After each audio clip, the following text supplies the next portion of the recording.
In the warm valley of Elah, two hills faced each other like silent rivals. On one hill stood the army of Israel. On the other stood the Philistine army. Between them lay a wide, dusty field where no one dared to step. Every morning and every evening, a giant named Goliath walked into that valley. He was enormous. His armor shone in the sun. His voice rolled like thunder across the hills. He challenged the Israelites to send one man to fight him. If the giant won, his people would rule. If he lost, they would serve.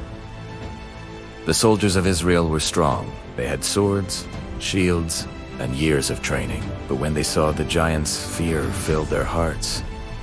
Day after day, no one moved. No one stepped forward. This was the conflict.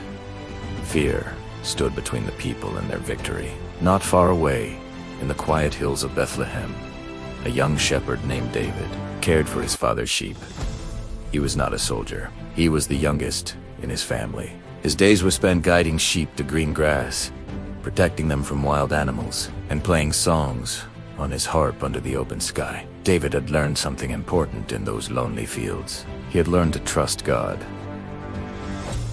When a lion attacked his sheep, he did not run. When a bear tried to steal a lamb, he did not hide. He believed he was never alone. One day, David's father asked him to bring food to his older brothers who were soldiers in the army. So David packed bread and grain and hurried to the battlefield. When he arrived, he heard the giant's booming voice echo across the valley. He saw the soldiers tremble. He watched fear spread like a shadow over the camp. David could not understand it. He saw the same giant, but he also saw something greater. He saw a moment to trust God. While others focused on the giant's size, David remembered the strength that had helped him protect his sheep. The soldiers looked at David and saw only a boy. He was young. He wore no armor. He carried no sword, but David's heart was steady. King Saul offered David heavy armor to protect him, but it did not fit. It slowed him down. So David took it off. Instead, he walked toward the stream. He bent down and chose 5 smooth stones. He placed them in his pouch. In his hand, he held a simple sling. Then David stepped into the valley. The giant moved forward, confident and towering. The ground seemed to shake beneath his steps. The armies held their breath. David did not wear shining armor. He did not carry a sword, but he carried something stronger than fear. As the giant came closer, David placed a stone in his sling. He swung it around and around. Then he released it. The stone flew through the air with perfect aim. It struck the giant's forehead. The giant fell. The earth shook as he hit the ground.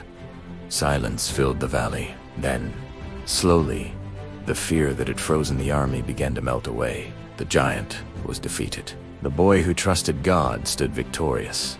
The soldiers who had once trembled now rushed forward with courage. The battle turned, and the people of Israel won that day. David did not win because he was the strongest. He did not win because he was the oldest. He won because he trusted God when everyone else was afraid. That day, the people learned one powerful lesson. Fear may look big, but faith is bigger. And sometimes, the bravest heart belongs to the smallest person. If you enjoyed this story and want to hear more inspiring Bible stories for children, don't forget to like this video and subscribe to the channel for more powerful lessons and adventures.